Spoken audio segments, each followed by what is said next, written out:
नमस्कार, मी पौर्णिमा the सामन्स foods and ब्लॉगमध्ये तुमच्या सर्वांचं खूप स्वागत आहे. तर आज आपण मस्त असा चटपटीत, खमंग व झटपट तयार होणारा असा कैरी भात कसा करायचा तो बघणार आहोत. आता हा जो भात आहे तो डब्यासाठी, रात्री किंवा दुपारच्या जेवणासाठी उत्तम पर्याय म्हणून तुम्ही ठेवू शकता. खाण्यासाठी एकदम टेस्टी, आंबट, तिखट असा हा जो भात आहे तो लागतो व झटपट तयार होतो व साहित्य देखील ह्याला मोजकंच लागतं. त्यामुळे अजिबात टेन्शन नाही. तुम्ही कधीही हा भात रात्री किंवा दुपारी करू शकता. एकदम मस्त असा हा जो भात आहे तो तयार होतो. रेसिपी शिकायची आहे तर व्हिडिओला लाईक करा आणि चॅनलवर जर नवीन असाल तर चॅनलला नक्की सबस्क्राईब करा. पटकन आपण रेसिपीला सुरुवात करूया. तर सर्वप्रथम आपण इथे कैरी भात करण्यासाठी आपल्याला साहित्य काय काय लागणार आहे ते आपण इथे बघून घेऊया. तर इथे मी 1 वाटी तांदळापासून छान असा मोकळासर भात जो आहे तो शिजवून घेतलेला आहे. अशा प्रकारे तुम्ही कोणताही तांदूळ घेऊ शकता. फक्त भात जो आहे तो आपल्याला चिकट नको आहे.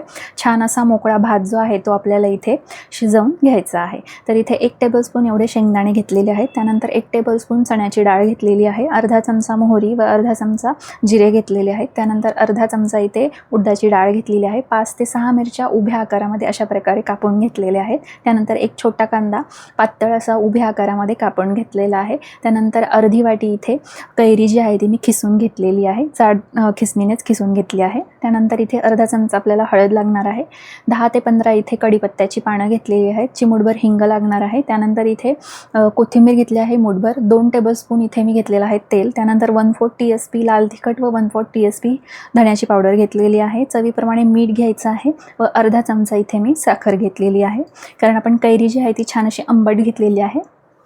चव बॅलन्स होण्यासाठी इथे साखरेचा आपल्याला वापर करायचा आहे. तर सर्वप्रथम इथे आपण भांडं जे आहे ते गरम करून घ्यायचं आहे. आता यामध्ये आपण 2 टेबलस्पून एवढं तेल घालणार आहोत. तेल एकदम कडकडीत गरम करू नका. साधारण कोमट आहे तोपर्यंतच यामध्ये जिरे व मोहरी घालायची आहे. त्यानंतर शेंगदाणे घालायचे आहे. चण्याची डाळ व उडदाची डाळ यामध्ये घालायची आहे. आता ह्या दोन्ही डाळी घातल्यामुळे आपला भात जो आहे तो एकदम छान असा खमंग तयार होतो. यासाठी या दोन्ही डाळी इथे अजिबात स्किप करू नका. दोन्ही डाळी यामध्ये घाला. यामुळे आपल्या भाताला खूप छान अशी चव येते यासाठी. आता ह्या सर्व गोष्टी आपल्याला छान अशा गोल्डन होईपर्यंत तेलामध्ये परतून घ्यायच्या आहेत. आता तुम्हाला हवं तर तुम्ही शेंगदाणे तेलामध्ये डायरेक्ट तळून घेऊ शकता व तुम्ही ह्याला वरतून देखील घालू शकता. आता यामध्ये मी तेलामध्येच ह्याला छान असं परतून घेत आहे. कारण आपल्याला इथे चण्याची डाळ व उडदाची डाळ जी आहे ती छान गोल्डन होईपर्यंत परतून घ्यायचीच आहे. तर त्यासोबत आपले शेंगदाणे देखील छान अशी यामध्ये परतल्या जातील. यासाठी मी इथे तिन्ही गोष्टी एकत्रच अशा तेलामध्ये परतून घेत आहे. तर बघा इथे साधारण मिनिटभरामध्येच आपलं छान असे शेंगदाणे व दोन्ही डाळी छान अशा गोल्डन रंगावरती परतून झालेल्या आहेत. एकदम करपवू नका, डार्क ब्राऊन करू नका. साधारण गोल्डन कलर आला की इथे आपलं परतवायचं स्टॉप करायचं आहे. आता यामध्ये आपल्याला हिंग घालायचं आहे. हिंगाने देखील आपली फोडणी जी आहे ती मस्त छान अशी खमंग तयार होते व भाताला तो स्मेल मस्त येतो. यासाठी हिंग देखील यामध्ये आवर्जून घाला. आता यामध्ये कढीपत्त्याची पानं व मिरची घालायची आहे व ती देखील मिनिटभरासाठी तेलामध्ये छान अशी परतवून घ्यायची आहे. त्याचा देखील आपल्याला स्वाद जो आहे तो फोडणीमध्ये उतरवायचा आहे. तर मस्त 1 मिनिटभरासाठी आपण ह्याला छान असं परतून घेऊया. तर इथे आपली मिरची कढीपत्ता छान परतून झाला. आता यामध्ये बारीक चिरलेला उभा कांदा जो आहे तो घालायचा आहे. आता इथे कांदा घालणं ऑप्शनल आहे. युजली या भातामध्ये कांदा घालत नाहीत, पण मी घातलेला आहे. तुम्हाला हवा तर तुम्ही घालू शकता किंवा स्किप केला तरी पण चालेल. कांदा घातला तरी नाही घातला तरी आपला भात जो आहे तो एकदम छान असा टेस्टीच लागतो. यासाठी कांदा तुमच्यासाठी ऑप्शनल आहे.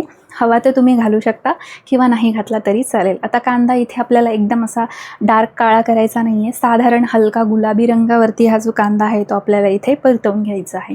तुम्हाला हवं तर तुम्ही यामध्ये थोडंसं चिमूटभर मीठ देखील घालू शकता, ज्यामुळे कांदा छान पटकन सॉफ्ट होईल व छान परतले असेल.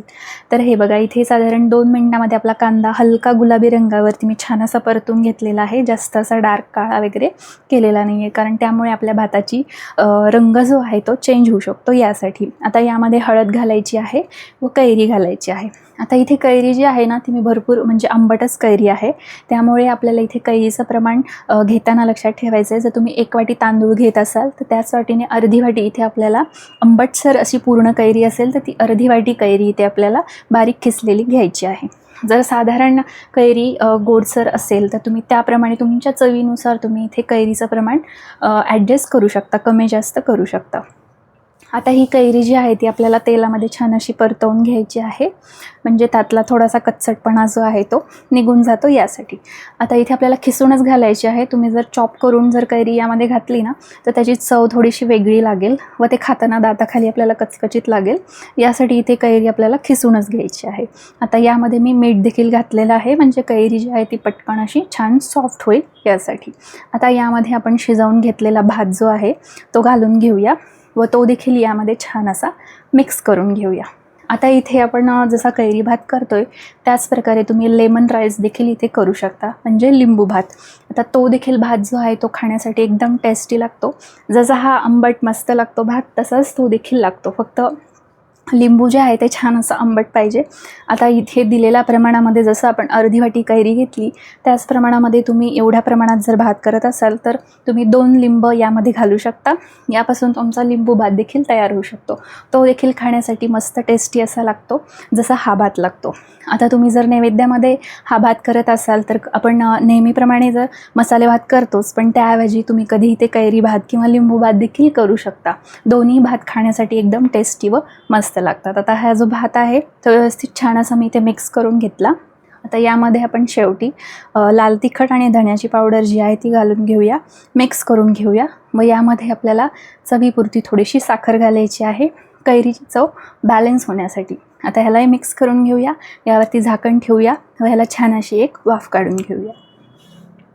तर हे घ्या, इथे मस्त अशी आपली दणदणीत एक वाफ आलेली आहे. यावरती भरपूर सारी बारीक चिरलेली कोथिंबीर घालायची आहे आणि इथे आपला मस्त असा कैरीचा भात जो आहे तो तयार झालेला आहे. सर्व करून घेऊया.